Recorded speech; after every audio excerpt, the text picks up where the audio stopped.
going on, my fellow Schwoke Lords? What is up? Welcome to the best episode of Cancel Schweezy that will ever be made. Welcome to the show. If you don't know me already, I am the Foreplay King. Some of you know me as your pastor to everything simp related. I am the simp of simps, the king of foreplay, and I'm here to bring you the content that you deserve. Maybe not the content you need right now. Wait a minute, what's that Batman quote? It's like, he's not the hero we want, he's the hero we need right now. It's like, I'm not the simp you want, I'm the simp you need right now. And I'm here bringing the content that you don't want, but need right now. And I'm here for that, and I'm here to bring it to you. You're here because you are mentally ill and ready to chill, and that's where I come in, because I can say I'm mentally ill and ready to chill. But welcome to that was a spicy one, another episode of Cancel Schweezy. First of all, let's go into some things. First of all, Ride or Die, bitch. That's it. Ride or Die, my EP, out now over on Spotify, Apple Music, Deezer, Tidal, YouTube, Amazon. Wherever you get your music from, wherever you stream your music at, go ahead, stream that shit till your brain dies, because it is some of my best work, and I absolutely love everything I've done on it, and I'm excited for you to hear it. It's been out over a month now, and that means that it's past its 1 month anniversary, which means we need more simps for that. So go check that out. If you're new to the show today and you like this shit, like and subscribe to us on YouTube. We're still building that platform up from the ground. Audio listening is good, but if you're still an audio listener, there's no shame. There's no shame in not wanting to be sexually attracted every time you or get a boner or get your or what's the best word? Vagina's all wet, because that can be an inconvenience to your day, and so that's why you probably need to listen to this audio only. And I can't blame you for that. But it'd be really cool if you subscribe on YouTube, like it, dislike it, leave a comment, and just do that wherever you're listening or watching your podcast at, which is the best thing I need to do for you. Like and subscribe is always the coolest thing to do. Do it right now. You're already there. You can just do it right now. Go ahead, like and subscribe to the podcast. It's going to be on the Schwegcast theme. We're eventually changing it. What I want to call it is the Schweezy Podcast Universe. And have this show is going to have the Schwegcast, which I'm hopefully going to get some guests on. That one's always hard to could do consistent guests on it, because I rely on other people for that show. But this show, it's always going to be weekly. And then hopefully get another one started. There might be another one coming soon. I got to work out the details into that. So, go follow us there, where you get your audio. And you know what? Leave a review, too. If you are cool enough to know how to write and read words and can write words, leave a review. Even if you don't like the show, just leave a review. That will show me for burping on the show the entire time. Also, I stream Mondays and Thursdays. Still going to work on a new schedule for that, because I don't feel like I need to be streaming 2 days a week, but I still like playing video games and streaming. Right now I've been playing BioShock Infinite. I did 3 hours, and it's a really fun game. And I think after a while, after 3 hours, I'm like, oh my gosh, okay, I can't figure this shit out. But no, it's a really fun game. I have a lot of fun doing that. And you can go ahead and follow me over on Twitch too. There's one thing with Twitch, though, that if you have an Amazon Prime account, you can, instead of pressing the follow button, you can press the subscribe button.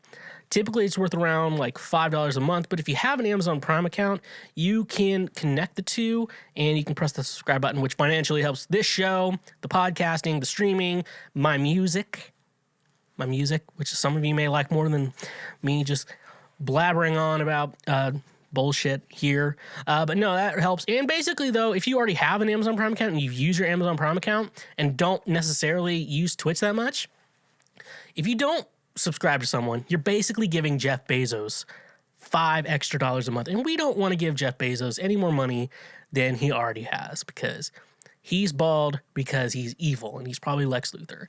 So don't do that. Don't let Jeff Bezos take all your money. Don't let Jeff Bezos make an extra $5. Follow me and subscribe to me over on Twitch. But also, if you want to financially support the show even further, hit us up on Patreon. Patreon is the #1 place where you can support everything I do. I believe it's anything in regards to the podcast universe. It's anything in regards to... I need to connect it and make sure it's to music as well.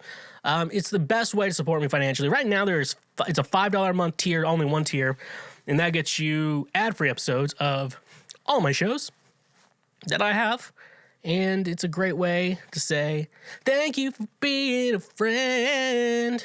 So check us out on Patreon. All my favorite people on Patreon, but you can still be a person I like by just liking and subscribing to this podcast. Wherever you get podcasts on, especially YouTube, we're still building up that platform. And that's all I can say. So let's get into the news, because you know what? Don't need money, don't take fame, don't need no credit card to ride this train. It's fun and exciting, can be cruel sometimes, but it might just save your life, because that's the power of love. Yeah, let's get into the news here, folks. I usually start with a good article, but I don't think this one's only good if you are like an ex-evangelical like me and don't like Christian anything anymore.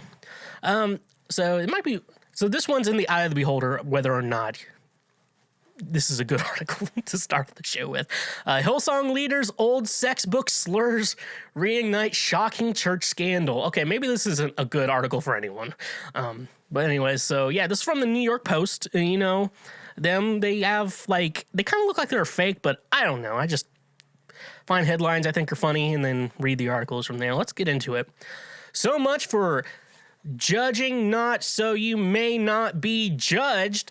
As pastors leave en masse and former members continue to come forward with abuse allegations against megachurch Hillsong co-founder Bobbie Houston's 2003 audiobook, Kingdom Women Love Sex, has come under fresh scrutiny and have her and the church allegedly entrenched sexist and homophobic beliefs. In the Unearthed Sex Advice Guide, Houston also invokes a slur against the developmentally disabled and describing how women should be physically fit to attract men. All right, I'm going to quote this here. All right, so it has the R word in it. I'm just going to make sure that there's no soundbite of me saying the R word, so I'm going to censor myself. If I carry weight, I feel like a R word, she said in regarding to her own ideals regarding the ideal weight and fitness. How are you going to do anything to surprise your man when you need a hydraulic crane just to turn over in bed? Jesus Christ. The Pentecostal pastor 63 asked on the 3 CD box set. Jesus, 3 CD box set. Neither Hillsong nor Bobbie responded to the post request for comment. Houston, who started the Australia-based institution with her husband in 1983, then recommends women have plastic surgery if it makes you feel better, and it is for the right reasons. And girls, pelvic floor exercise. Can you believe I am saying this? You know, I have heard that orgasm is not as strong if you are really sloppy in that area. Okay, well, good Christian women are sexually alluring. She goes on commending those with a bad bite to get dental work done in the name of the Lord. When it comes to personal hygiene and maintenance works, for example, get your teeth fixed, a mount is supposed to be very desirable, she said. We need to be good at sex ourselves so that if the world happens to come knocking, we can tell the story of God in our lives. God-fearing women will also maintain a youthful appearance well into their sunset years. No matter the cost, she preaches, minimize the negative of aging. Aging does strange things to us. It discolors your teeth. Things sag when you get older. She proclaims on the out-of-print tape, back pain, plumbing bits. Okay, get them fixed. Get healed or go to a doctor. I'm not joking. Her husband, Hillsong senior pastor Brian Houston, and her have a great marriage and a great sex life, she says. Brian, who in one 2018 interview said, the whole idea of a prosperity gospel is such a crazy idea, and I don't see myself as a prosperity preacher. Has also written a number of titles, including the 2000 book, You Need More Money. He reportedly has a net worth of $12 million. He's not in the billions yet. Sucks to be that guy. Following a public outcry upon its release, Kingdom Women Love Sex was renamed She Loves and Values Her Sexuality. Hillsong critic Tanya Levin wrote in her 2007 book, People in Glass Houses, an insider story of a life in and out of Hillsong. Bobbie's sermons in other books, including the 2008 ebook, All Have What She's Having, also emphasizes women's need to submit to men and be gorgeously available for Jesus' army, wrote Australian academic Marion Maddox in a 2013 article. In the Journal of Feminist Studies in Religion, Bobbie's word only applies to straight couples, says Hillsong demand compulsory heterosexuality. Maddox wrote, claiming that the church has run courses to cure homosexuals, lesbians' inclinations were treated in the Hillsong Aligned Mercy Ministries, and Hillsong regularly host guest speakers from the international ex-gay movement. Okay. Former Hillsong member Ian Keith claims he witnessed the Australia-based church's deep-rooted homophobia. Keith. Okay, I think that might be a typo on my end. During Ian Keith's time as a Hillsong member from late 2011 to early 2015, he told the Post he witnessed the Australia-based church's deep-rooted homophobia, which leadership would often write off as Australian humor. A lot of it would do indirectly from the pulpit, Keith 27 told the Post. I'll always remember walking out of the service where Bobbie Houston told a story about his son and daughter-in-law, Joel and Esther's relationship, and he was like, it would be the biggest shame if my son was a homosexual, nonchalantly in front of thousands of people. In another instance, Keith claims he was publicly eviscerated, for being gay, unprovoked by no one uses the word eviscerated unless you're Josh Casey. By John Termini, 38, who Keith describes as being crass, disingenuous, and at the same adulterous celebrity pastor Carl Lentz, right-hand guy. All right. Neither Termini nor Hillsong immediately returned the Post's request for comments. He came out of St. Balmain's, a Williamsburg coffee shop owned by Hillsong pastor King Keatonage, and started yelling at me about, you make it such a big deal that you're gay. This went on for a couple of minutes. This article is fucking long. At the time, Keith says, I was 20, newly out, and still figuring things out. John Termini, who Ian Keith alleges one publicly yelled at him for making such a big deal that you're gay. Instagram, he left Hillsong shortly after Houston's sermon. I never really wanted to hear his voice again, he said. Keith, who is currently a full-time seminary student, has no faith the current internal investigation can fix the problems at Hillsong. I don't think anything will change until it becomes an issue with Brian and Bobbie. I think they are the primo reason it's so terrible, he said. I don't ever want to be part of a space like that again. He went on, Hillsong taught me exactly what I don't want to be. Okay. So can we first start to say that's two articles in one. The whole gay part was unnecessary to the actual fucking title of that article. New York Post, get your fucking shit together. But here's a little bit thing. I don't like the idea that Bobbie Houston put God into the idea of this idea, because the idea is, like, if you didn't put God into it, I don't think it would be that big of a deal. Like, I mean, it's just kind of cancel culture type shit. The idea that, men like women to be skinny. Men like women who have nice teeth. Shit like that. Like, the idea, probably shouldn't have used the R word. Let's just be honest. You probably shouldn't have used the R word, okay? You just got to find a new word for it, like TikTok or something like that. But, I feel like this idea, if she took, like, Jesus out of it, I don't think, like, she's saying that bad of shit. I'm like, do you want your husband to still get hard for you? Like, maybe lose some fucking weight, bitch. I don't know. And, look, I guess I do say lose some weight. But the idea with it is women, you realize that, like, a lot of times men will still fuck you out of weird, like, oh, I feel like my hips are too big. I'm like, I don't think that's going to be that big of a deal, Susan, or whatever your name is. It's this idea that, like, don't you want to be attractive? Doesn't everyone want to be attractive and, like, comfortable in their own skin? Like, it's like this idea, like, so, like, the idea is that, like, women are attracted to men who are taller, and men are attracted to women who are skinny, but women are attracted to men who are taller. Like, for a woman, if you take those instances and, like, what you have to do, you can lose weight. You can't gain height. You know, shit like that. So, like, if it's something you actually can change about yourself to make you more attractive and make you feel better about yourself, why the fuck would you not do that shit? Seriously. Like, people can lose weight. I mean, some people it's harder than others, but you can lose weight. Everything's fucking hard to do. To do anything is fucking hard. I mean, I lost 30 pounds. That was fucking hard.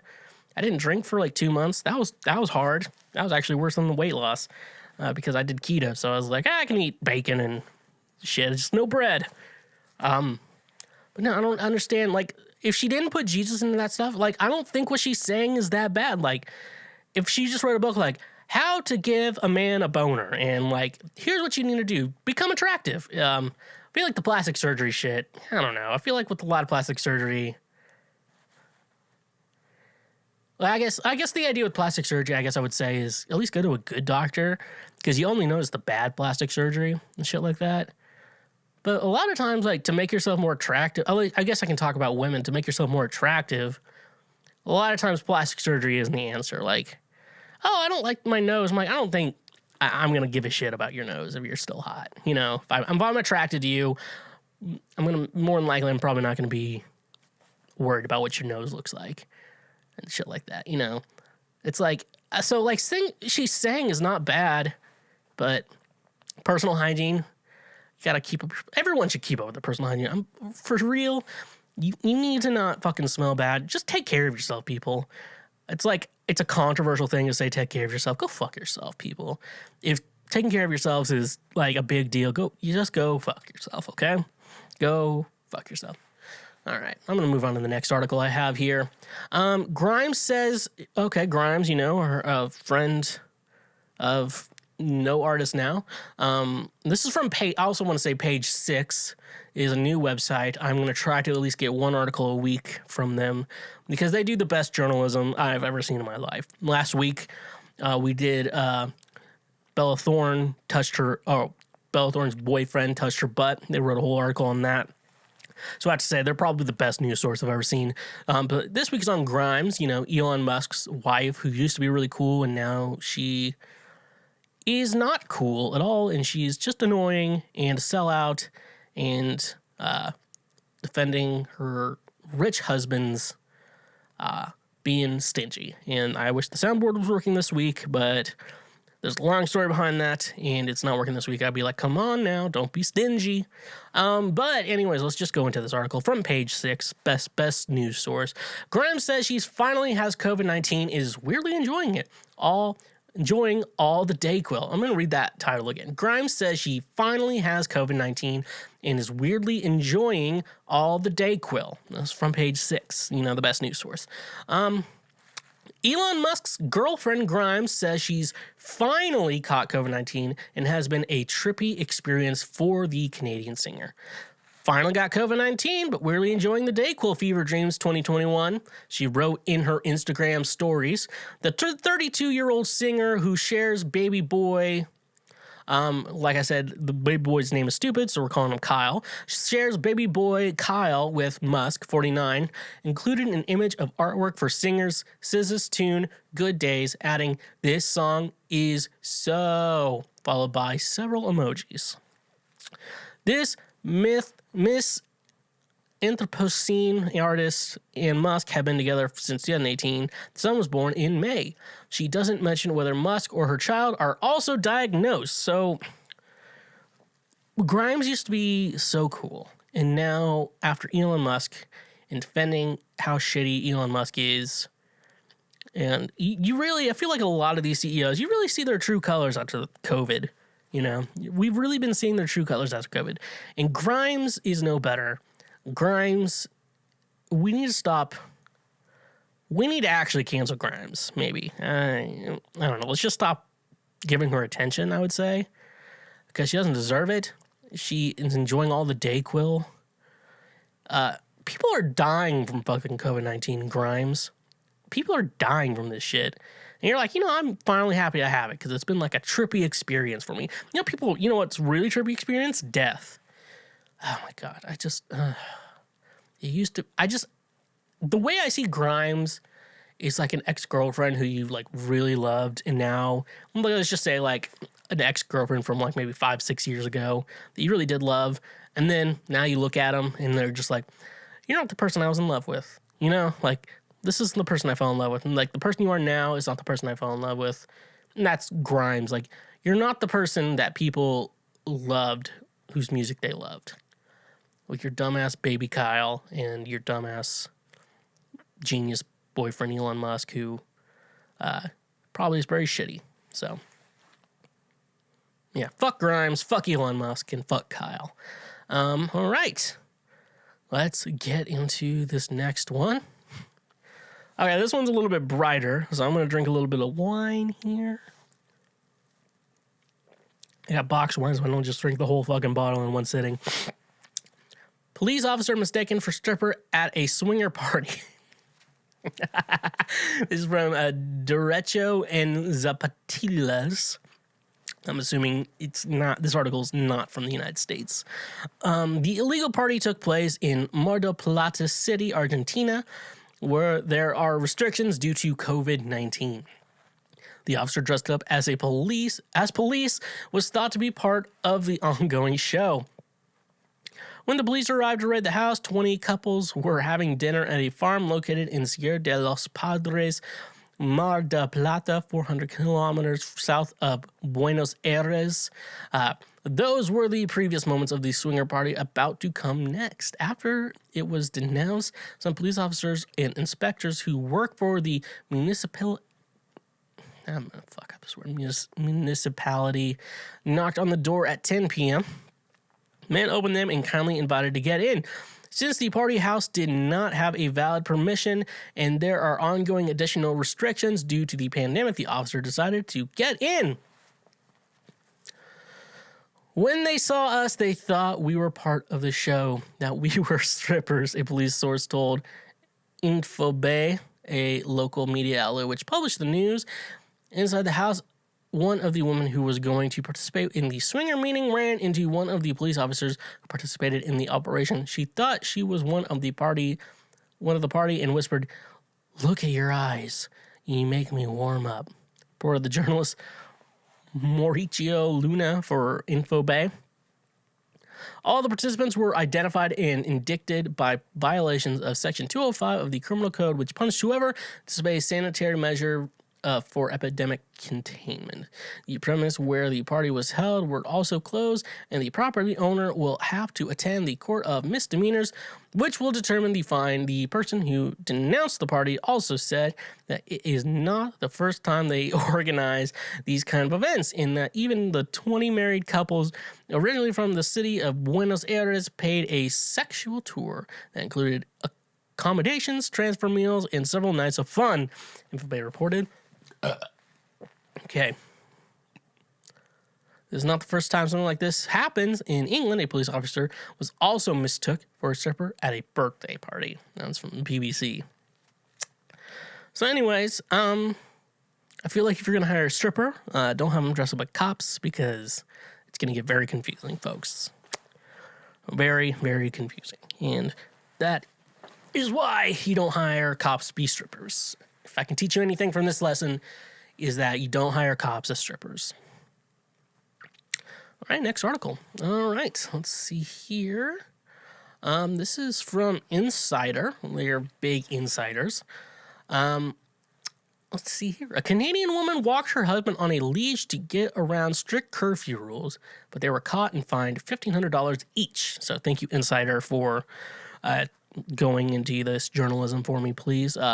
When Francois Legault, the French people premier at Quebec in Canada, implemented an 8 p.m. curfew on January 9th to slow the spread of COVID-19 across the region, he may not have expected the great lengths people would go to get around the policy. A woman was stopped by the police on Saturday night after walking outside of her house at 9 p.m. alongside her husband, who she was walking on a leash. According to CTV, the woman argued to police that she was simply following curfew rules, which allowed dogs to be walked on leashes within 1 kilometer of their home after 8 p.m. When the police pointed out her husband isn't a dog, she protested. The two were both issued $1,500 fines for violating the order, which the woman say she will not pay. As of January 11th, Quebec has reported 230,690 cases of COVID-19 and 8,737 deaths, reported CTV. So you played yourself there. I don't think you're gonna get away with it. And what the fuck? I guess you're thinking like, we'll find a loophole here. We're gonna find the loophole. No, you're not. You're not gonna find the loophole. You're not. You didn't find the loophole there, but congratulations, you played yourself. I don't think, I was thinking this was going to get sexual, but it didn't, and I am highly disappointed in what I just read. So, nevertheless, he persisted, and let's just get to the final article I have in the news today. I typically try to save the best for last, and this is no exception. And this is the only time we're going to be talking about last week's Capitol riots or impeachments and shit like that. All right, this is from CTV, so Canada Television Network, or whatever they're called.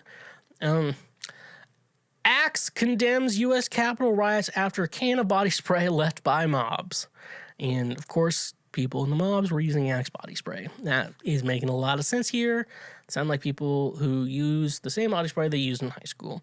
Axe body spray is distancing themselves from pro-Trump rioters after a can of their well-known body spray was found in the debris left at the U.S. Capitol. On January 6th, a violent mob of U.S. President Donald Trump supporters forced its way into the U.S. Capitol searching for House lawmakers, but when the dust had settled, they didn't only leave smashed windows, damaged property, and abandoned flags behind. Left by the mob, a lonely can of Axe body spray. Washington Post journalist Mike DeBonis tweeted on January 7th, accompanied by a photo of the aforementioned body spray lying among some broken wood in the U.S. Capitol. A response came swiftly from the company itself, decreeing that the actions of the rioters. We'd rather be lonely than with that mob, the official Axe Twitter responded. Axe condemns yesterday's acts of violence and hate at the Capitol. We believe in the democratic process and the peaceful transition of power. Many Twitter users responded positively to the statement, while others expressed how absurd it felt to see the brand behind an antiperspirant weighing in on such a serious topic. Others pointed out that the brand statement condemned the rioters far more clearly than many officials, including Trump, had. Axe body spray is taking a stronger stance on American democracy than are many Republican members of Congress. Political scientist Miranda Yaver tweeted, "The mob stormed the U.S. Capitol in support of Trump's false claims that the U.S. election had been stolen from him, seeking to halt the Congress from certifying President-elect Joe Biden's win. Members from numerous far-right hate groups, such as the Proud Boys, the Virgin Boys, as I like to call them, were in attendance at the riot where 5 people died, including a woman who was shot by a police officer and a police officer who was injured by rioters and later passed away." Trump responded slowly as the riot unfolded, first tweeting for his followers to remain peaceful without calling for them to leave the actual building. Then he released a bizarre video in which he told the mob to go home, but he also reiterated his false claims about a stolen election and said rioters were very special. So folks, what does it say? If you're a Republican listening to this show, how does it feel that Axe body spray actually is smarter than you? How does it feel that Axe body spray actually is smart enough to realize you lost and it's not a little bitch about losing? How does it feel that Axe body spray is better than some of you out there? It's desperately funny that Axe body spray is more mature than you Trump-tards, mag-tards, whatever you want to call yourselves out there. Because, for real, you are that fucking stupid. And we should celebrate how stupid you are. Because y'all are stupid. And some of you are on the no-fly list now. So congratulations, you played yourself. This episode is brought to you by Gamefly. Most of you are already aware of Gamefly, but for those of you who don't, it's the best video game rental subscription service for one low monthly fee. As a Twitch streamer myself, I can tell you there are two types of games. There's the games that you go back to time and time again. For me, that's Legend of Zelda Breath of the Wild and Super Smash Bros. Ultimate, Pokemon Sword and Shield are also games that I go back to time and time again. But you also have those types of games that you play once and then you never pick up again. And that's where I believe Gamefly is perfect for you gamers out there. Most video games coming around $60, and this with new consoles coming out at the current moment, they can be upwards at $70 even then, and then you don't even include DLC in regards to that. This is where Gamefly comes in perfectly, because for that one low monthly fee, you can just rent games, play them, and then when you're done with them, you send them back. I wasn't a big fan of Luigi's Mansion back when I played it in October, so I was easily able to send it back and get myself a new game in the process, which was perfect for me. Just start playing other games, just be able to open your horizons on what games you want to play with Gamefly is my personal favorite thing. So for the low monthly price, your first 2 months, if you use the link in our description, your first 2 months are only $10. So stop wasting so much money on video games. Stop spending $60 on a game you're only going to play once. Use the link in our description today, and you can start playing more games, rent games, play it as long as you want, and when you're done, just send it back. They will send you a new game to play. It's that simple. So use our link in the description today for your first 2 months of $10 with Gamefly. And just a reminder, when you support our sponsors, you also support this show. I want to talk to you about today's sponsor, FNX Fitness. FNX Fitness is committed to creating innovative supplements of the highest quality to provide focus for a productive morning, energy to thrive all day, performance supplements to reach new goals, unique sleep and recovery formulas to support any sport, and healthy supplements to support an active lifestyle for years to come. They also have a fantastic clothing line so you can look good while you work out. With your purchase of any product with FNX Fitness, one thing I love is that they donate a gallon of water with every purchase you make to a child in need in a country that doesn't necessarily have clean drinking water, which is perfect. You get to feel good when you buy a product from FNX Fitness. You can start using their supplements, work smarter, not harder with their supplements. That way you can get the most out of your workout, and so you no longer have to be fat. Hashtag pray for Mike. So using the promo code SHWEGCAST or the link in our description today, you can save 15% off your purchase with FNX Fitness. Again, that is 15% off of your purchase when you support FNX Fitness and get a product from them. And a reminder that when you support our sponsors, you directly support this show. Okay, folks, so I have been watching the new season of 90 Day Fiancé. And I gotta tell you, I can't express to anyone enough. You need to watch 90 Day Fiancé. You need to figure out a way to have every TLC program in your life.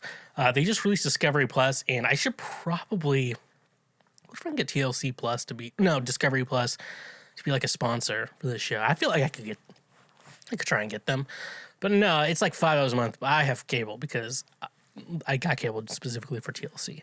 But no, I'm telling you folks, you need to watch 90 Day Fiancé. Like, there's no TV programming like it out right now. Like, 90 Day Fiancé is it. You need to watch 90 Day Fiancé. I don't know what I need to tell you to convince you to watch 90 Day Fiancé, but you gotta watch it. It's so good. I'm watching the new season of the straight up 90 Day Fiancé, K1 Visa. We got 90 days to get married. Not the before the 90 days, happily ever after, pillow talk, straight up the 90 Day Fiancé. And so I just want to talk about the couples on the show, because talking about it makes me feel better about my love life. And that's what this show is made to do. This show is made to make you feel better about your life while I talk. So let's get into it. So I'm going to first go with my favorite couple on the show, Jovi and Yara. So Jovi is from New Orleans, Louisiana, and Yara is from the Ukraine. Where in the Ukraine? I don't fucking know. Did the show tell you? No. We're only going to tell you the specifics of the United States. We're not going to tell you any specifics of whatever other foreign country is. But yeah, like I said. So this is my favorite couple on the show. Jovi, I can't tell if he's good looking or not. He has the handsome quality. What I learned is like you can be ugly, but like make yourself handsome. And that's why like when women are like, "Are you hot? Am I hot to you?" I'm like, "Well, you're pretty handsome." I'm like, "Well, okay, let's kind of, do I make you wet?" Okay. Anyway, so like Joey's, I guess you can consider him handsome, but I wouldn't say he's like a 10 out of 10.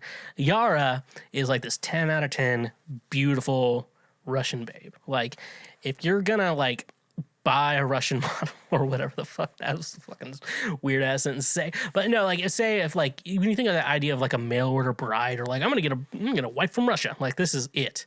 Anyways, though, I do want to say beforehand, before I go into any of these couples, none of them seem or have like the idea, because you can kind of tell if they're in it for like a green card marriage, but it doesn't seem like any of the couples I'm going to talk about actually on this season in general. I'm thinking about it. At least the ones that have made it to the United States are necessarily in it for the green card, because they always kind of complain about like, I miss home and I don't have anything here, you know, shit like that.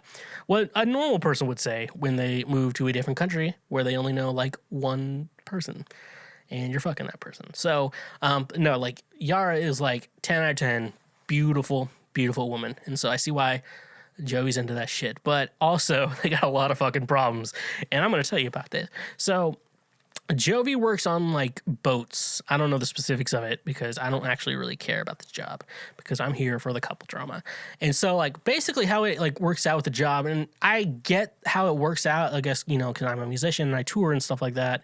And I've done touring. The idea that like, you know, I think he's like gone for a couple weeks. Like he has to work on exclusively like on a boat. Like he's on the boat and like he's not off the boat, something shit like that. And then he's back and then he has a lot of downtime. And I think that's how he met Yara, because like when he had like, because he had like these couple weeks of free time and then working like not from home, shit like that. So that's the idea, like what he has, which to me it's like you would go into a relationship understanding that, and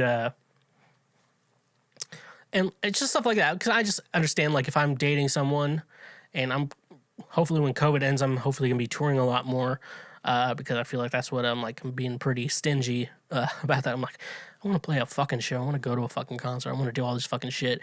But no, so basically that's like his work schedule. And so going into the relationship, you have to kind of fucking understand that. Like, especially with women when they date musicians who tour a lot, you kind of understand that, okay, they're going to be gone for a lot, but they're going to call me. You kind of have to figure out how to make the relationship work from there. Like, oh, we're going to video chat every day. I'm going to call you every day at this time, like between sound check and the show, shit like that. You know, you like work that out. Yara doesn't do anything. So, what did I put that in my notes? I needed to bring that up. Okay. Anyways, but yeah, okay. That'll make sense in a bit. Okay. I have it in my notes, folks, so don't worry. Jovi also drinks a lot, like, and I don't have any room to judge him, folks. I'm not judging him. I'm just saying he does. And it hasn't become a problem yet in the show. And like I said, some of you don't know, they air new episodes on Sundays. The last episode I'm going to be talking about is from the January 11th episode. And I record this on Fridays, and then Sundays they have the next episode. So I don't know what happens in the next episode because that's in the future, and I don't have that time. I don't have time travel down. If I did have time travel down, I would only use it for two purposes. One, for 90 Day Fiancé to see all the episodes, and the other reason I would use it for would be to make sure Josh Casey's first kiss with his wife would be to Radioactive by Imagine Dragons. I know that sounds weird, but I feel like that would make me laugh knowing I did that. And also go check out Josh's book. I should probably say that. If I'm going to bring up Josh, apparently I need to like talk about his book and shit. That's Track and Desire. Hold on. I can never remember the full title. I just go with like, it's called Track and Desire. But let me read the full title so you can Google on Amazon. And then buy it. If you have Kindle Unlimited, I think you can read it free. Track and Desire, A Journey After Swallow-Tailed Kites. So go check out Josh's book there. Anyway, so yeah, he drinks a lot. And so like Yara comes from the Ukraine to the United States, New Orleans. Jovi is like immediately like, let's go to Bourbon Street because they're in New Orleans. And I consider Bourbon Street a lot like Broadway in Nashville, where it's like, this is where tourists go. And there are plenty of other bars I like going to that are not Broadway. And that's what I consider Bourbon Street. Like, and I have friends coming to town and I like try to talk him out of that. And I need to figure out better bars to go to when I have friends in town. But no, and Yara's like, I'm tired from being on a plane for like 24 hours. I'm assuming it's good. Let's just go with that general assumption, like 24 hours. And I just want to like chill. So he's like, oh, fuck it. Okay, we're fine. Okay. So eventually, but I think like the next day or a couple days later, they actually do go to Bourbon Street. And another thing about Bourbon Street, you can just drink on the street. No one gives a shit, which is cool when you're an alcoholic like me. And not cool when you're a normal fucking human being. And so Yara's like, why is everyone just drinking outside? This is really trashy. It sucks. It's nothing compared to the Ukraine. It smells like piss and vomit down here. Jovi's like, it does not smell like piss and vomit down here. Okay, I'm going to give it to Yara on this one. Downtown Nashville does smell like piss and vomit. And she's right on that one. It probably does smell like piss and vomit. On Bourbon Street, where people are just fucking getting blackout drunk in the middle of the street. Yeah, it smells like piss and vomit. You're just used to it, bud. So she's like, this sucks. It's nothing like the Ukraine. And from what it sounds like, especially with Jovi's schedule, like Jovi probably should have just moved to the Ukraine and like live with Yara there instead of her moving to the United States where she knows no one and he's gone for long periods of time. So I feel like if like it was a good relationship, that would be the situation. Because I know, say Aaron Gillespie of Under Oath almost, and then I guess the solo stuff too, his ex-wife and son live in Salt Lake City because when he was touring, it was just easier for them to like figure out like taking care of their son together. And then now his new wife's from Salt Lake City and new kids from Salt Lake City. So it makes sense being from Salt Lake City where I think 2-3 of the members of the Under Oath are in Florida, stuff like that. So I have to fly out for rehearsals and shit like that.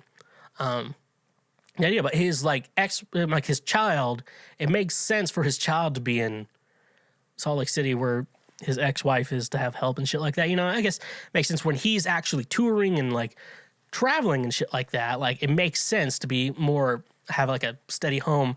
Cause like when you're touring, like you don't really need like a home. Like all his home is like his mom and dad live there, shit like that. So yeah. Oh, okay. That's a big thing. But Yara smells like piss and shit. It's not good as the Ukraine, which like he should be living in the Ukraine. I don't know. That makes more sense to me. So they try to stay at like Jovi's mom's home because like I want you to meet my mom because let's ruin our relationship. And so they're like, we're just gonna stay the night at her place. It's like an hour away or something like that. We're just gonna stay the night at her place. And to me, in my mind, if it's a nice enough and large enough place and they have like a guest room and shit like that or a bedroom we can stay in, not necessarily a big deal for like a night. But Yara is like, no, this is weird to me. And I guess they had to like talk her into it, which I'm saying like I live in a small place. So like I've had friends like from Kansas City and shit like that come to town. And I like tell them like, you're always welcome in my home. Like just give me a heads up before you come here. That's a big thing for me. It's like, you're welcome anytime. You just got to tell me before you come. But also, like, the idea, I'm like, my place is pretty fucking small because it's a one-person home. So, if that's going to be a big deal. One time I had, like, 4 friends come stay the night with me. And I'm like, listen, my place is super fucking small for 4 people. Like, for one person, it's fine. But for 4 people, it's going to get a little crowded. So, if you're okay with that, just letting you know. And so, like, I have friends, if, like, they get like, when my parents come to town, they just get a hotel. And I can't wait for the day they want me to get a hotel instead of staying with them. But where was I? I'm just going way off topic on this episode. I guess I've been looking forward to do this episode all week. I love 90 Day Fiancé, and it just makes me think of everything. So this idea is like, no, we're coming back that night, which is an hour. I guess they could have done that, but I guess it's like more Cajun New Orleans culture to be like, just anyone can just stay with us. I don't give a fuck. And I want to get to that point in my life too, where it's just like, yeah, you can stay the night in my place. I don't give a fuck. It's just that my place is so small that I have to like, well, we could figure this shit out. But anyways, no. So eventually, they meet the mom. I guess that situation goes well. And they're like fighting the whole show all the time about like carpets and shit like that. It's like, I don't like the carpet in my apartment. And I get to the idea where it's like, it's my apartment. And he's like, it's my apartment. We should be, I don't want this fucking rug in my apartment. And like, bruh, this is your apartment too. So in my mind, I see it as like, if I'm going to like create a new place with someone I love and like we're just getting ready to move in with each other, I'm going to have like my studio space, which is like this right here. I'm like, that's my space. And I get to do whatever the fuck I want with this. You can do whatever you want with the rest of the fucking house. So say like I buy like a 3-bedroom house with someone with a smoking hot Selena Gomez. Let's just go with that. She gets to design the rest of the house, but like my studio space is mine. And so she can do whatever the fuck she wants with that. I don't give a fuck. So, anyways, no. So Jovi does like, he has to go away for like 3 weeks or something like that. And this is where I left off in the show. And so Yara's like all alone with no one. She eventually like hangs out with one of Jovi's friends. And, she was like, it's just one like of the solo interviews. She's just like, yeah, I tried exploring New Orleans, but someone threw up on my shoes, and I was like, fuck that. I am not doing that anymore. And I fucking laughed for like 3 solid minutes. It's just like, you have to understand who Yara is. Like, you need to watch the show. Like, she's like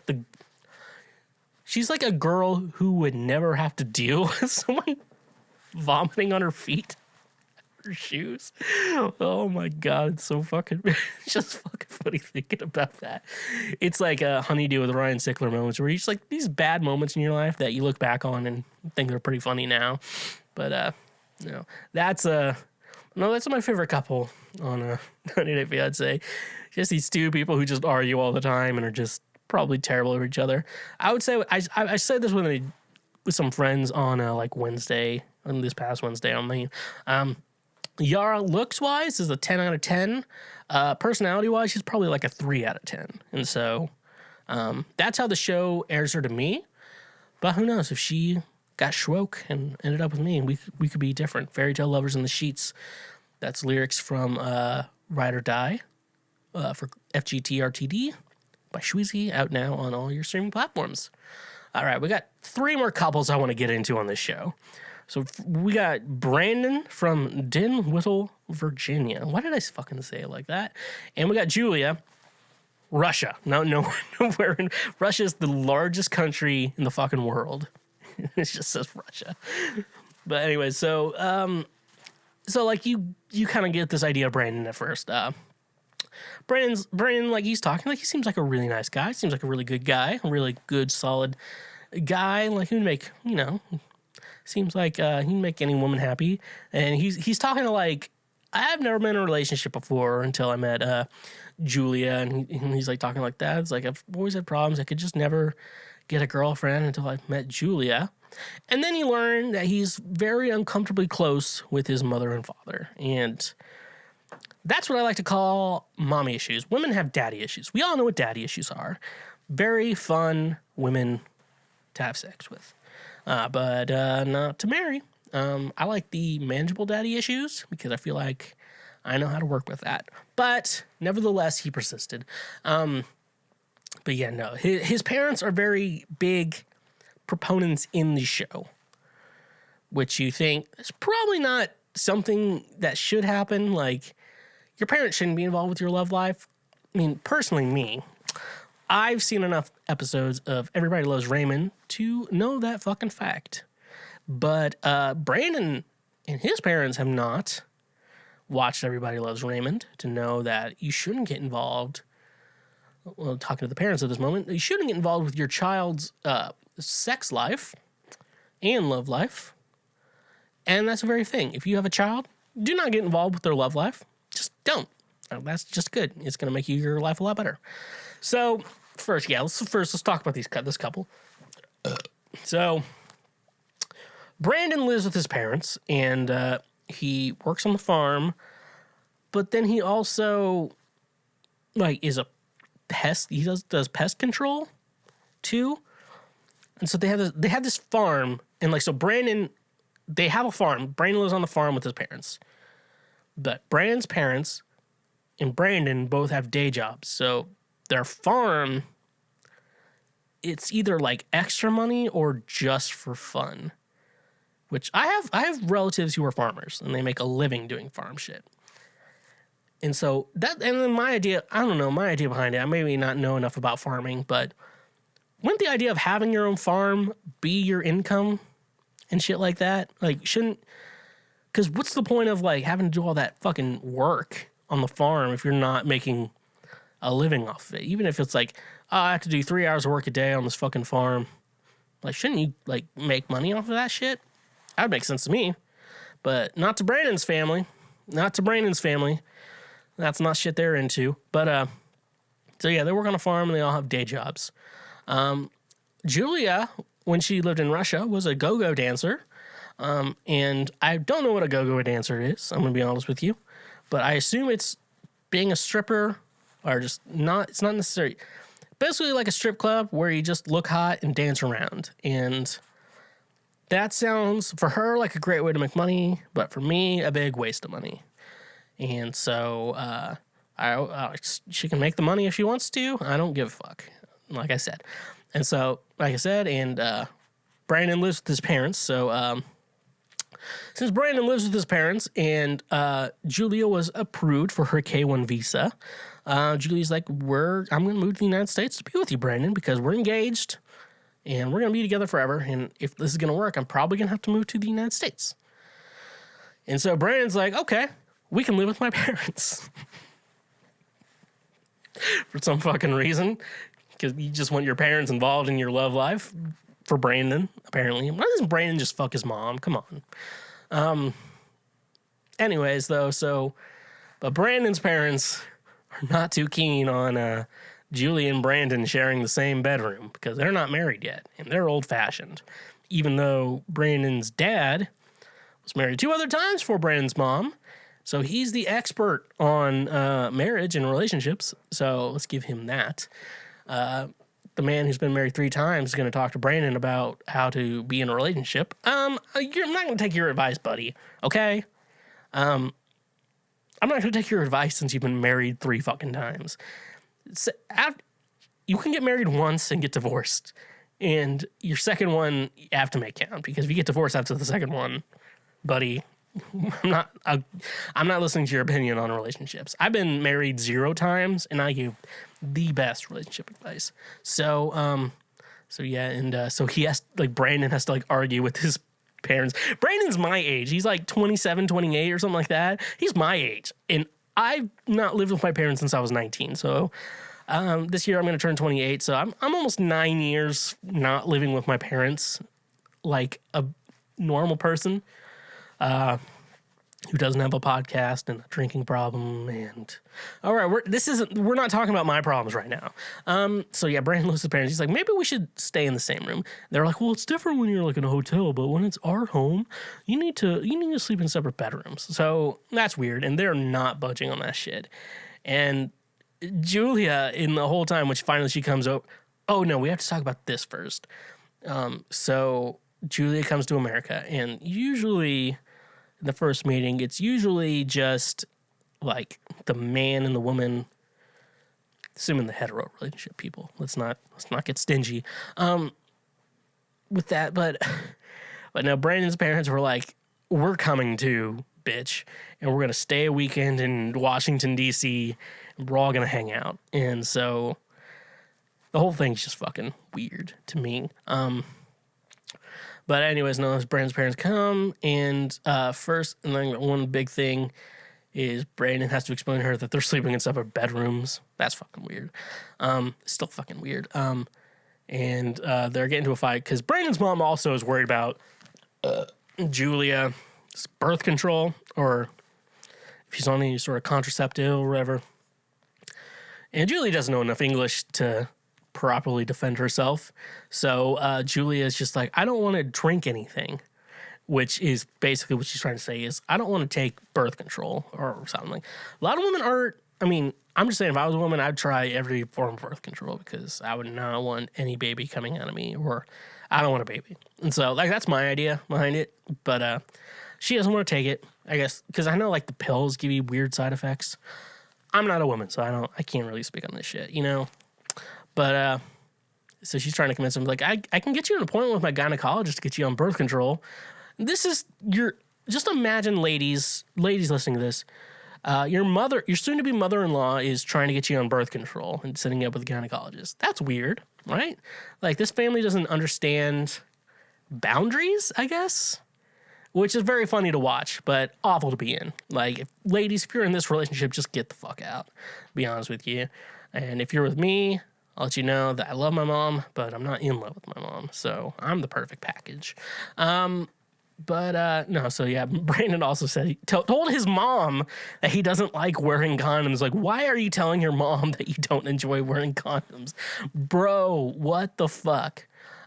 So yeah, that's awkward. So, and then Julia is like the most innocent thing in this situation. She's just like, I don't want to be in a relationship with Brandon's parents. I want to be in a relationship with just Brandon, and I want alone time with Brandon, but his parents are always fucking around and shit like that. So like they're trying to like, they go to a coffee shop so they don't have to be around their parents and stuff like that. Brandon, in any argument they have, Brandon always takes his mom's side. He never takes Julia's side, which in my relationships, if I have to choose between my mom's argument or my girlfriend's argument, I'll be like, look, Mom, I love you, but I don't want you sucking my dick, but I want her sucking my dick. And that's the way it is. So it's been a lovely weekend in Washington, D.C. And then they go to the farm, and Julia is a go-go dancer who has never done farm work in her life. And she hates doing fucking farm work. She wakes up at like, they're like, all right, Julia, since you don't have a job, you're going to take care of the entire fucking farm. And I guess she's like, I guess I have to do this for the 4 people who live there. And she wakes up at like noon, and like they have a friend helping her with the fucking farm work to help her out. And she's like, her family friend or whatever, she's like, so yeah, the animals like being fed at 7 a.m. and it's noon right now, so the animals are kind of upset that they're not eating anything. And she blames Julia for messing up the animal schedule. Like, first of all, if Julia's taking care of this entire fucking farm, Julia gets to decide when the fucking animals eat, okay? They're gonna eat at noon, they're gonna eat at noon. They gotta get over that. Isn't it something like you have a dog or something like that, you eat before the dog to show that you're the master of your own domain or something like that? The animals are going to have to fucking realize that. It's like, Julia shouldn't have to wake up at fucking 7 a.m. to feed these animals. She wants to wake up at noon to feed them. They're going to get fed at noon. That's what it's going to be. And Julia's like, I hate this fucking farm work. I don't like living with your parents. Like, Brayden comes home and doesn't even say anything to Julia. And is like, hey, I've been here all day dealing with your goddamn fucking animals. When are you going to fucking give me affection? He's like, oh, we're going to dinner with my parents. I'm like, can we not fucking have dinner with your parents? We spent all day with them. So, that's their relationship. We got 2 more relationships to get into. I need more wine or alcohol or something like that. We got Mike from Sequim, Washington, and Natalie from the Ukraine. We got a lot of Russian area people, which makes it so great because there's a weird emotional thing with Russian people because there's a lot of cultural things with that, and I'm not getting into that because I would get it wrong, but I'm also always right, so really would I be wrong? That's a good question. So Mike and Natalie, they're like barely together. They were pretty serious, and then Natalie's like, I don't love you, and then Mike's like, but I still love you. And then Natalie's like, maybe I'll love him. Mike's like, go fuck yourself. And so Natalie, they calls Mike or whatever. And he's like, so I got approved for my K-1 visa, and I apparently have to come to America soon. And Mike's like, oh, God, I don't know if I want to commit to you. And then Natalie's like, maybe I want to commit to you. And so they're just like, fuck it. And she moves to the United States. For someone she doesn't know that she likes. So that's great TV. So Mike also has an Uncle Bo, and Uncle Bo needs more screen time on this fucking show, TLC. He probably has like 5 teeth. I might be a little generous there on how many teeth he has. He might have more than I just said. But Mike also is like, hey, man, you're not going to be able to live with me when Natalie gets here. And if we're going to have to give a reason, the reason is I'm trying to get fucked here. I'm gonna try to fuck this bitch, and you are making her pussy dry, and we can't have that here. We're gonna have to fucking get used to each other before we get used to you.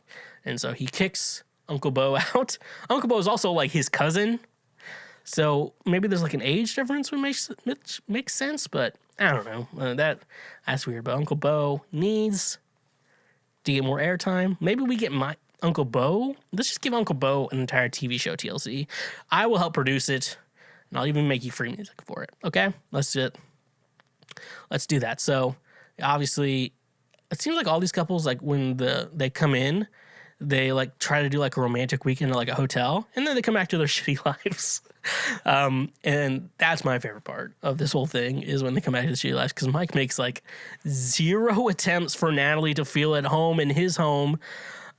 Because I feel the idea of if I get into a relationship and they're going to move in, but they're going to move into my place, the idea is like, all right, I'm going to let you make yourself a home because now this is your home. And we're going to have to work on shit out. And that's the kind of thing you would do. But Mike's like, no, this is my home. You're just kind of staying here. So like Natalie's like, I don't even feel comfortable like unpacking my luggage at this point because I don't feel at home in this place. And we all understand Natalie because Mike is giving 0 effort into letting her feel like she's at home. And like Mike just does not give a shit the entire time. Like she's there, she's like, and like Natalie's also like, what if you go a week without eating meat? And if I was there, I'd be like, do you want me to fucking die? Because I don't know. For me, I believe in like a low carb, eat very little carbs, a lot of protein, a lot of fats, and that would it's just gonna make him a lot fatter. And you're like, you need to lose weight, and I need to gain weight, and you need to learn fucking nutrition, bitch. Anyways though, Mike can't be a complete bad guy. No, I want to say here, because he has a cat, and we all know animals in any of these movies or TV shows I talk about are the good guys. So we can't talk about that. But Natalie just does not. He just makes no effort to like be like, I kind of don't care about you. The whole time he's like, I kind of don't fucking care about you. If you just die here, I will not give a shit. And that's Mike and Natalie. Perfect relationship goals for everyone. Last couple I want to talk about. Tariq from Virginia Beach, Virginia, and Hazel, who is from the Philippines.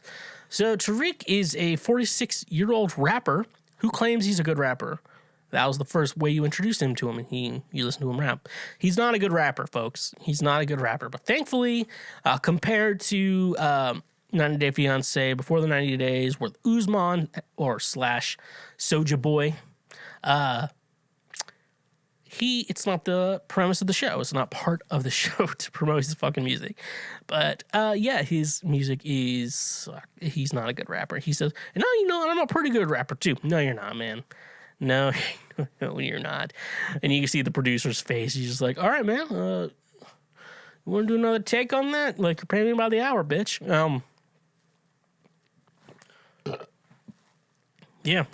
So, and then you meet Hazel, who is 28 and is also bisexual. So there's a season of, I guess, with them where, so I guess they broke up for a minute, and Tariq met another girl, also Asian from another country. They hit it off, and then they got, I guess him and Hazel got back together, but he said, like, I actually met someone else. And Hazel's like, well, I'm bisexual. Maybe we can make like this like a triple thing. They tried that out, and apparently the other bitch did not make it out alive. Make it out alive as in the relationship. She's still alive, folks. As far as I don't know. She could be dead. But anyway, so Hazel is bisexual, and part of their marriage will be involving Hazel having girlfriends, which is weird, but I don't know. I don't think I can judge people anymore. I mean, the reason I watch these shows is to judge people, but I'm like, I probably don't have the authority to say so. So Hazel is going to have a girlfriend while they're married. If I was Tariq, I'd be like, well, we're having threesomes. That's the way it is. They both have kids, but Tariq's kid has high-functioning autism. We're not going to talk about that because that's not funny. But anyways, no. Hazel wants to get married in a church, and Tariq wants to get married in like a spiritual center type thing. And Tariq was like, I went to your church. It was fucking weird. And it was people like, coming like, like speaking in tongues and shit like that. And he was just sitting there very like uncomfortable. And I'm like, yeah, I understand why you don't want to get married in church, but yeah, they're gonna have to work that out. And I mean, it's not my favorite relationship on the show because it's very predictable, and they both seem like decent human beings. So I feel like that makes it not as fun. So, but yeah, those are all the couples I want to talk about from 90 Day Fiancé, and I think I went over all of them pretty poorly, if I could say so myself.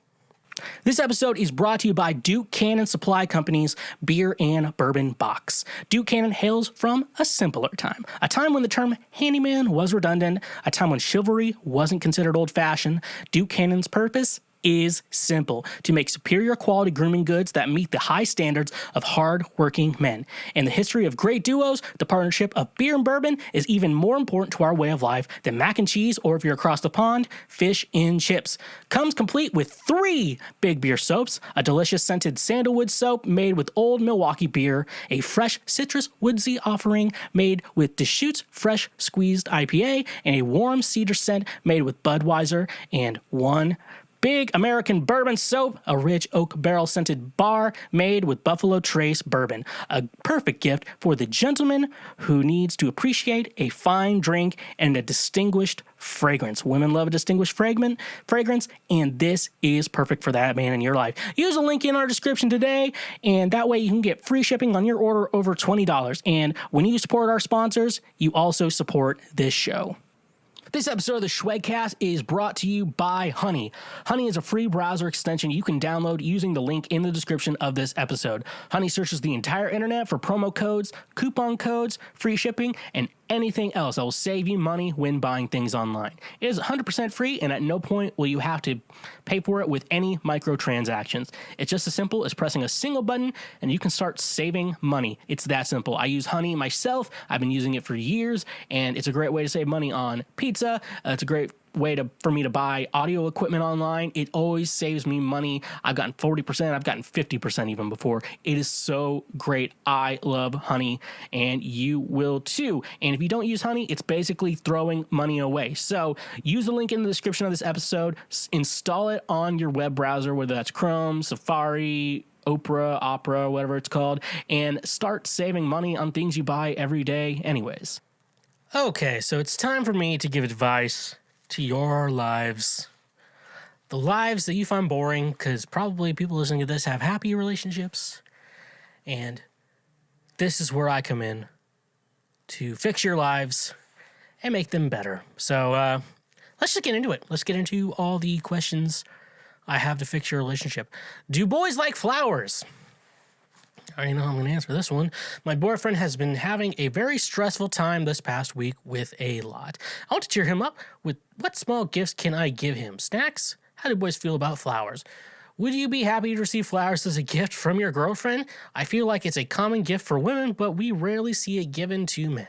I just want to hear opinions. Thank you. All right, ladies. First, I'm going to go with my opinion, then I'll probably speak for the rest of the men in the entire world. If you ever give me flowers, I swear to fucking God, I will get angry. I'm not going to hit you. I'm not that kind of guy. I don't get violent unless I think of Micah. But no, I will get angry. That'll just make me angry. Why the fuck are you giving me weeds? Flowers are just weeds, people. The fact that women like flowers, I don't understand, but I will still invest in that industry. You know, it's so like, you know, if you're dating someone that like flowers, you know what? Like, they like what they like, and you got to help them out. But men don't like flowers. Okay, I'm saying any man who likes a vagina does not want fucking flowers ever for any reason whatsoever. You ever buy a man flowers, like, just immediately go to the back of. That's what you want. You're thinking about yourself, you stupid bitch.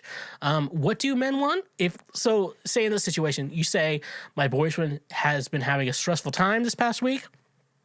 You know what makes me not have a lot of stress? A fucking blowjob. Give your boyfriend a blowjob. I guarantee you, he'll like it. And guess what? $0 spent.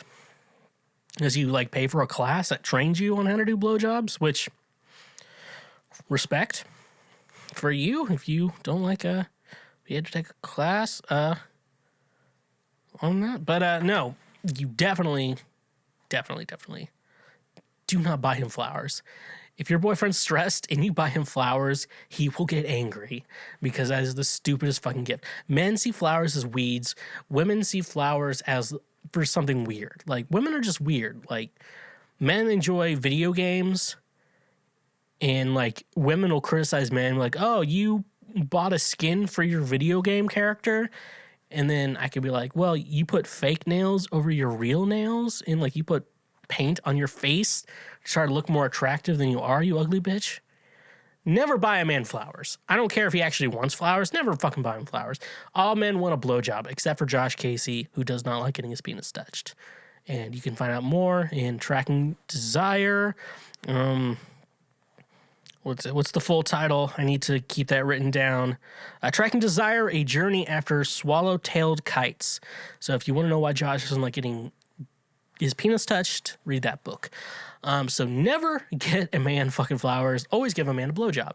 If you want to make a man feel better, you could easily give him a blowjob. Even if, like, you're fighting and he's not going to be happy afterwards, but you still want to make him feel good, give him a blowjob. Blowjobs are the greatest thing that have ever been invented. And I don't know who has decided that, hey, if I put my mouth on this, it'll make you feel better. And so do that shit for the rest of your life. Forever and always. I don't know what song that is. I can't think of it right now. But anyways, how to politely explain to my oblivious friend that she's always ghosted after the first Tinder date because she catfishes people with unrealistic pictures of her without further shattering her confidence. I encourage my friend to make a dating app. I don't think she made the dating app. I think you're probably not an English speaker. She's 25 and she still hasn't had a single kiss in her life. Ooh, that's rough, buddy. It sounds like my friend Sarah's friends. It's not that she didn't want to date. It's just that she doesn't meet new people and is shy in rare opportunities when she does. She's a very talkative and educated person, one-on-one, but in group activities, she's never in the spotlight. People tend to perceive her as that boring, clumsy, shy girl that they've seen 1,000 times and is always invited, but they never really talk to her. She confined me about being truly desperate because of the whole dating situation, and I told her to make a dating app, to make a profile on a dating app is what I'm assuming you're trying to say. I also told her that she shouldn't expect much from a dating app or stress about it for a million reasons, but to use it to get out of the comfort zone, and if something interesting happened, great. She was actually really thankful for the idea and made Tinder the very moment I suggested her to do so. Then things got crazy. She matched with like 50 guys within 2 days and started going out dates every day, and it's always the same story. They have a really great, friendly conversation. She gets her hopes up, and then she gets ghosted. I always ask her to see her Tinder account, and the problem is that she puts some pictures where she looks significantly hotter on them than in real life, and she's 100% not aware of it. I told her to put more pictures, and she shut me down immediately that it's better to check out chemistry in person. When I tried to talk to her about the Tinder in general, that she's just going to more dates in that she doesn't, this is horrible, doesn't want to talk about since no one even hugged her and it's shattering her self-confidence. I really don't know how to approach her to tell her that she's catfishing people since she's oblivious about it. I don't want to further ruin her self-confidence. All right, so sounds like you're the friend who's not honest, completely honest with her. Because I know I say on the show, some lies are okay and some lies are not okay. And you have to figure out which lies are okay and which lies are not okay. not okay. Yeah. So best thing to tell her. So, and also, I also want to say with like dating apps, like I did like some research on it, and I'm just kind of giving up on dating apps altogether. Like I don't want to meet shitty people online. I want to meet shitty people in real life. That like the success rate of actual online dating is very small. Like it's a very, I think it's less than 1% that you'd actually have success rates on a dating app. So if you have been successful on a dating app, I'd love to hear your story. Email to shredcast@gmail.com. But also, yeah, like the success rate. So really, if we could all just get on board with dating apps, that the idea is with dating apps, like we're just trying to fucking leave. It's just one night stands. We can all just get on board with that on dating apps. Like we just make sure all dating apps, unless like you want to do like Hinge is for relationships, but every other dating app is for hookups. We just need to all fucking come to common ground on that shit, because that's the case with that. Yeah, you should just find a friend that's honest with her and make that friend tell her that. And like, well, the reason why you're not working on dates is because your fucking photos are photoshopped, and they're like, oh, you're uglier in person. So, I guess you're gonna have to tell them that. Because I think girls are I can't really fully explain how girls go through dating apps, but guys, when we go through dating apps, we look at them like, are you fat? And if you're fat, we're probably not gonna swipe on that. Yeah, but it's different for everyone, you know. I've kind of come to figure out that dating apps are just for lonely, ugly people, and I'm not ugly, so I should not be on dating apps. I should meet people in real life, but COVID's been weird on all of us, folks, and if you want to know how I'm breaking down, make sure you subscribe to this show, because that's how we track it fully in regards to that shit. Just tell her that she shouldn't use fake photos on the internet, and the whole world will be a lot better because of it.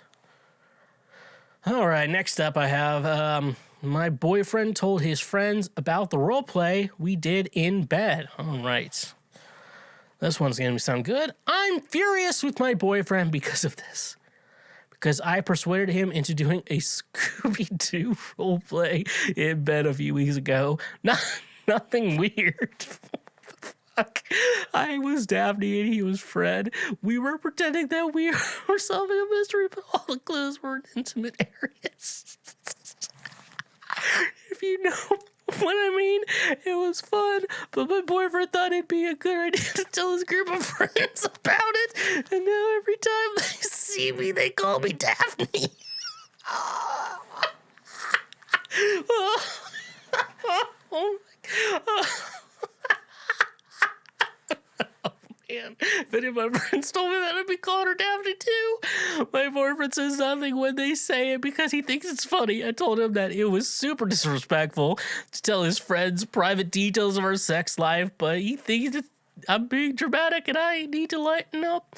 How do we get my boyfriend to see that when what he did was wrong and tell his friends to stop making jokes about it? Oh my fucking God. Hey Daphne, how's it going? Did you find that, solve that fucking mystery? Who's in this vagina the whole time? Old man Wilkerson. Oh my God. Okay, listen up, bitch. You're the one who's the problem. You just need to laugh about this. You know, if you have a good time, look, I tell people this all the time. Don't be trying to hide your life from people, okay? Anything you have to hide is just going to come back to haunt you. So get in front of this, just laugh about it, and be like, yeah, we had a lot of fucking fun. Yeah, he ate my pussy. Yeah, boy. Oh my fucking God, that's funny.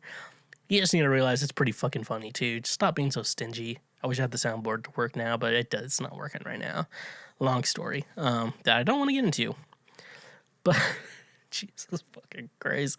My boyfriend says, my boyfriend thought it'd be a good idea to pretending that we were solving a mystery, but all the clues were in intimate areas. Oh, what's under here? Jesus. Okay, bitch, you're just being too over dramatic about it. like I said, sex isn't a big deal. It's nothing like he's describing her nipples or whatever. Or like, yeah, her vagina has this weird smell to it. I don't really like it a lot. Like, it's nothing like that. It's just role play, bitch. It's funny. Just realize it's funny and get over it. So stop being over dramatic and enjoy what's funny. Okay. Next up, I don't know how I'm gonna fucking deal with that. Friend keeps trying to set me up with weirdos. My friend keeps trying to set me up with her boyfriend of 2 weeks' best friend. I just got out of a bad relationship. I told her for a while I want to be single for at least a few months. She keeps sending his best friend's picture to me. I told her I'm not attracted to the friend, nor am I ready to date. I said I'll meet him because I'm not opposed to making new friends. Instead of communicating that to him, she told me to take it slow with me.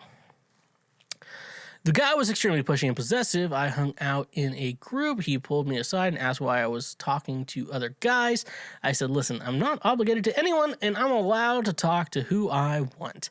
He confronted my friends on my behavior, too, and asked me on a date. I said, no, I want to be alone, and it's nothing personal to him.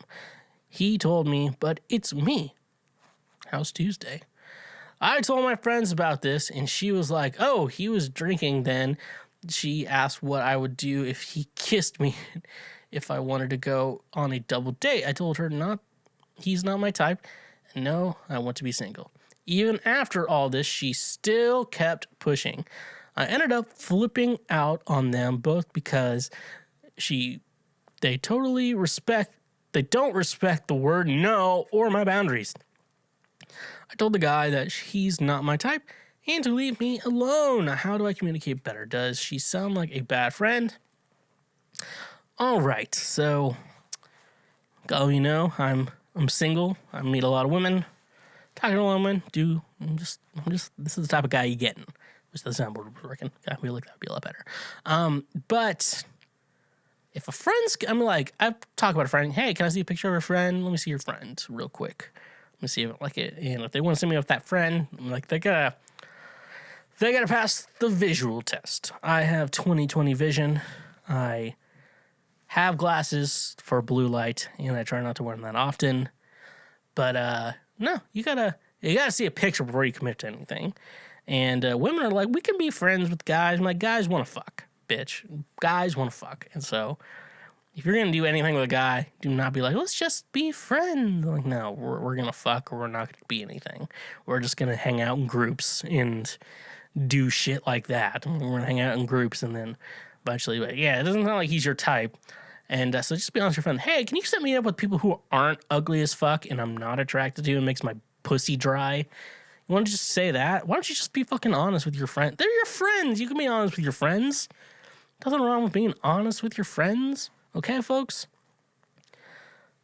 You can be as honest as you want with your friends, and that's the best part about life is, friends. Micah texted me today, and he was like, I've always been a big guy. I'm like, hey, man, are you trying to put yourself down? Because that's my job. I'm the one who puts you down. Not you. It's me. So, in the words of Pulitzer Prize winner Kendrick Lamar, sit down, be humble, Micah. Because, hashtag pray for Micah. I have to, do all my impressions tonight on, the world we're in today. But yeah, no. So tell her that, hey, can I see this guy and see if I'm actually, attracted to them or they're my type before you decide to match me up with this fucking weirdo? Okay? Can we just do that? Okay? All right, next question, folks. Let's see what the next one we have.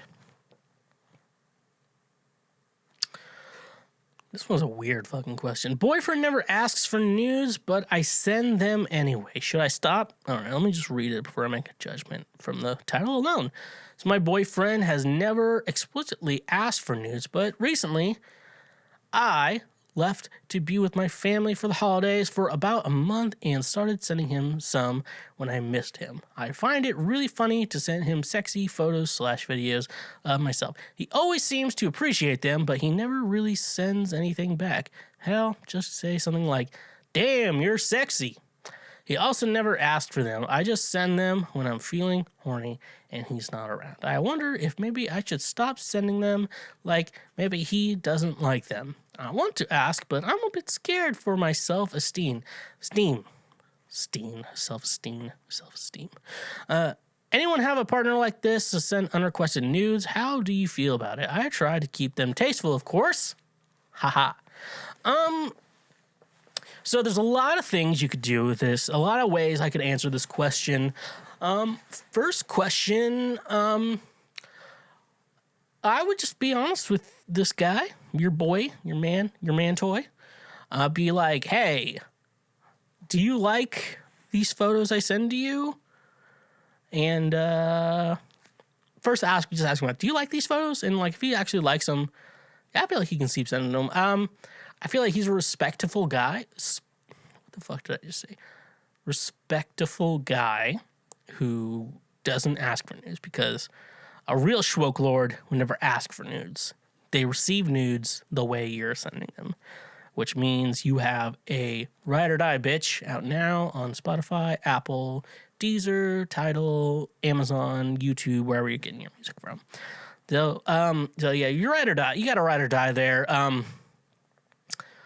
Obviously, he's probably doesn't know how to. Honestly, I've been sent nudes before because I am the coolest guy you've probably ever met, and there's no good way to fucking respond to those and sound normal. It's like, damn, you're so sexy. Yeah, it's gonna sound like a fucking simp, which ladies don't like simps. But nevertheless, he persisted. All I would say is ask him if he likes it when you send him nudes. Just ask him that simple question. And respond to the answer. He never sends anything back. Do you want fucking dick pics from your boyfriend? Do you want actual dick pics from him? Because in my research, no woman wants a dick pic. That's why I am proud to say I've never sent a dick pic to any woman out there. And if you don't believe me, search the internet. Try to find something, bitch. Because I've never sent a dick pic to anyone. I have this thing called Christian guilt, where I don't save nudes of women, and I don't send my dick in photos on the internet. Boom! So that was a weird song for me to go through, but no, just ask him, do you enjoy the nudes? And if he doesn't, don't send him anymore. Be stingy. If he doesn't enjoy them, keep sending them. Don't expect fucking responses, because that's going to turn you fucking off, okay? Just, this type of guy you're getting. Okay, so how many more fucking questions? 1, 2, 3, 4. Okay, 4. Most of them are pretty small. Okay. Here we go, folks. This one's a fun one. Hello. Oh, sorry. I should probably read the fucking title first. My girlfriend said she's tired of being the man in the relationship because I was wearing eyeliner. Hello. So I'm a male who genuinely just likes to explore things. I'm really open to many things, including occasionally wearing some form of makeup. I usually keep it pretty soft because I'm nervous of what people say, whether that be painting my nails or having a bit of eyeliner on my bottom eyelids. I've been dating my girlfriend for 8 months with honestly no problem other than the occasional fight. I've known for a while that this type of stuff isn't what gets her going, but I didn't realize how bad until last night. Last night my girlfriend was upset and crying, so I offered to FaceTime her so I could try and comfort her. She said yes, but then I hesitated and said, I'm wearing eyeliner and that's not your thing, so don't want to FaceTime. She insists that we do, so I agree. And the first thing she says is, you're right, I don't like it. And I was just so hurt that I went out of my way to comfort her, and she has to turn around and insult me. But it gets worse when she says, I'm sick of being the man in the relationship. And that really, really hurt me because it's not even true. I am the man in the relationship. This man just likes to put on eyeliner occasionally, but the conversation continues, and I try to compromise thinking that just talking about it bothers her, so I decide to offer that we don't address it anymore and we just let me do my thing and I won't do it anymore, do it around her. And she tells me that even the thought of me doing it bothers her because other people can see that I'm doing and that reflects poorly on her. And I'm just so hurt because literally every other aspect of our relationship is perfect. She just can't accept how there are things that I enjoy that are considered feminine. And I have no idea where to go from here. I really need y'all's advice. What bothers me is she is obsessed with Harry Styles for how feminine he is, but yet I can't do it. Okay, so here's the thing. Let's just go with the Harry Styles thing first. I don't think women actually are sexually attracted to Harry Styles wearing a dress. They're trying to be fake woke. And being fake woke comes with a lot of consequences. The reason why, if you kind of like go into anything, really, let's think about a gay man. If you're gay and you're a man, you're attracted to men. You're not attracted to men who are feminine. You are attracted to men. You are attracted to the male body. Like, I'm pretty sure if you ask any gay man, if you could pick any man in the world to have sex with, who would you have sex with? They're not picking another gay man. I can tell you fucking that. That's the thing. Women are trying to be this whole like fake woke. I'm not dissing Harry Styles in this idea that Harry Styles can't wear a dress. Harry Styles can do whatever the fuck he wants. I don't give a fuck about Harry Styles. This idea that women think it's hot that he's wearing a dress is just fake woke. Because if their boyfriends wore a dress, they're not going to be attracted to him. So, because women are fucking stupid. I sound like an incel right now, but no, I'm the king of the Sims. But nevertheless, it doesn't sound like you're emo when you're wearing eyeliner. So that's out of my league of like, that's not a problem wearing eyeliner. I just think the idea, if she's talking about Harry Styles being feminine, but she doesn't like you doing that shit too, try to figure her out. Just kind of test the water. I would say, so why is it that when Harry Styles does this feminine shit, you think it's cool and hot, but when I do it, there's a problem? And then you're going to realize she just thinks it's cool that Harry Styles does it. She doesn't actually think it's hot. She doesn't make her pussy wet. She doesn't make her feel anything. She's fake woke, folks. Being into Harry Styles wearing a dress is fake woke. And if women out there who listen to the show, you think it's hot that Harry Styles is wearing a dress, but you are 100% straight, you're probably fake woke. And you need to stop that fucking shit right now. Because there's guys out there who are actually probably slightly feminine that you diss and you do this shit too. And it's not funny anymore. So, if you're not actually attracted to Harry Styles wearing a dress, don't be acting like it's woke. Just stop being fucking fake woke, people. You're either actual woke or schwoke, or you're not woke. So just stop with that fucking shit. That's the fucking shit that's fucking ruining this fucking society right now. On the left side, we all know what's ruining the right side. But the left side, it's this whole idea of being fake woke. It's like, Harry Styles can wear a dress and he's still sexy. And like, you're not gonna fuck Harry Styles in a dress, you fucking bitch. All right. I could go on for hours about that shit, but I won't. Let's move on. A lot of short questions here.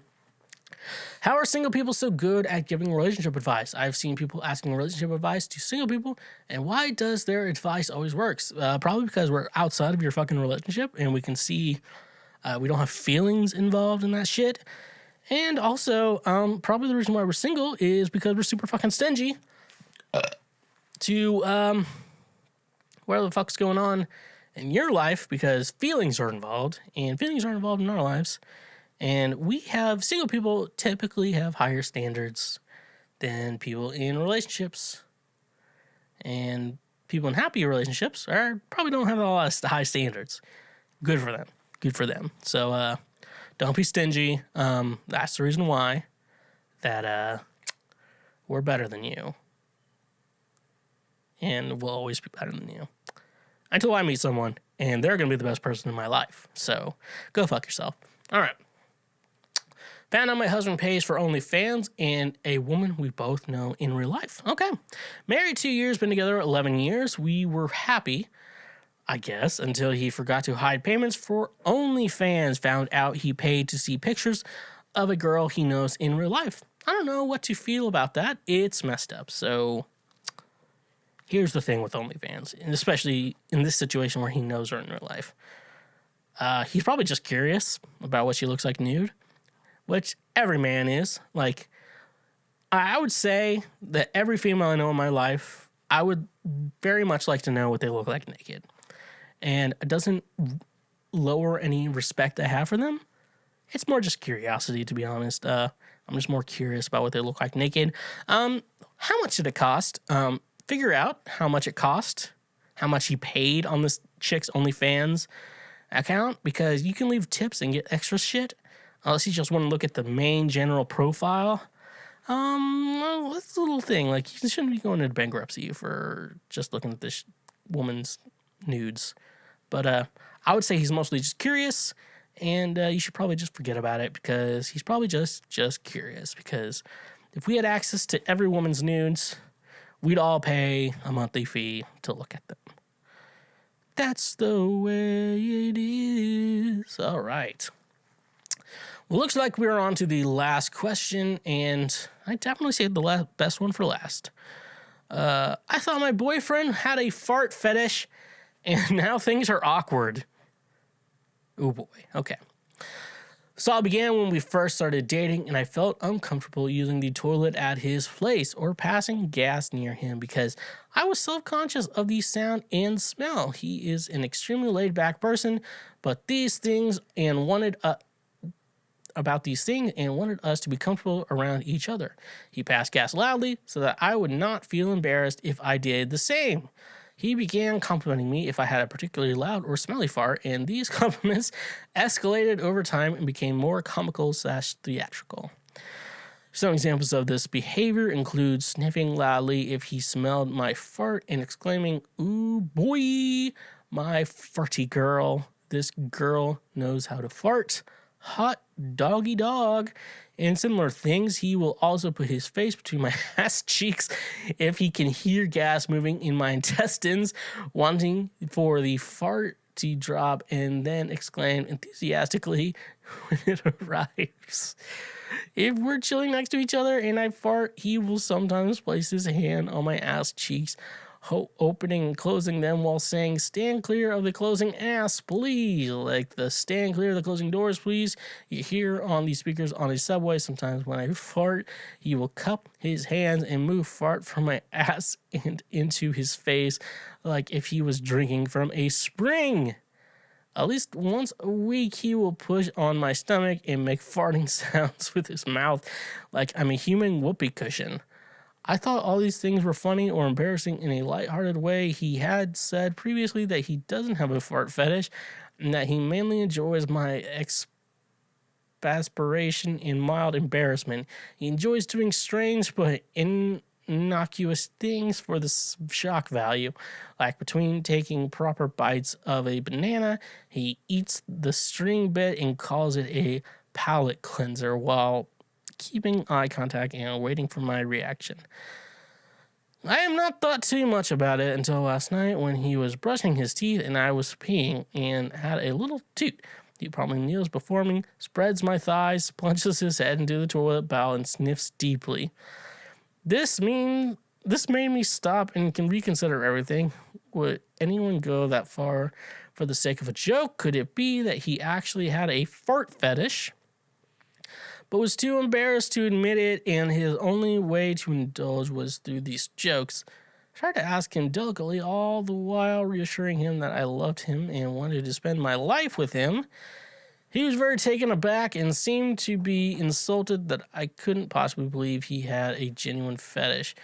He said that the joke had gone too far and that he couldn't keep doing the things he has been doing if it led to me thinking he was being serious. Now things feel a little off or tense between us, and I wish I could go back to the carefree days where I asked him if he has a fart fetish. How can we navigate this situation? I don't know what the fuck I just read. I'm gonna make a wild guess and say he just took a joke way too far. In my mind, I don't expect anyone I date to hold in their farts for me because I don't want to hold in my farts for them, to be honest with you. Only thing, I'm taking it back from this, folks. I don't know what the fuck to say. I don't think he has a fart fetish. I just think he probably took a joke way too far, and it's probably the only thing we can do here, folks. So,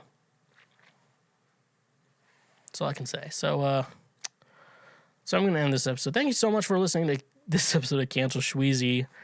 Any questions, comments, concerns, the schwegcast@gmail.com is the best place to email those. My EP Ride or Die out now on all the streaming platforms. Go listen to it and like them, save them, do whatever. Hit me up on Twitch, twitch.tv/the and Patreon too. I don't know how to end this episode, so I'm just going to say goodbye, everyone. So, bye, Felicia.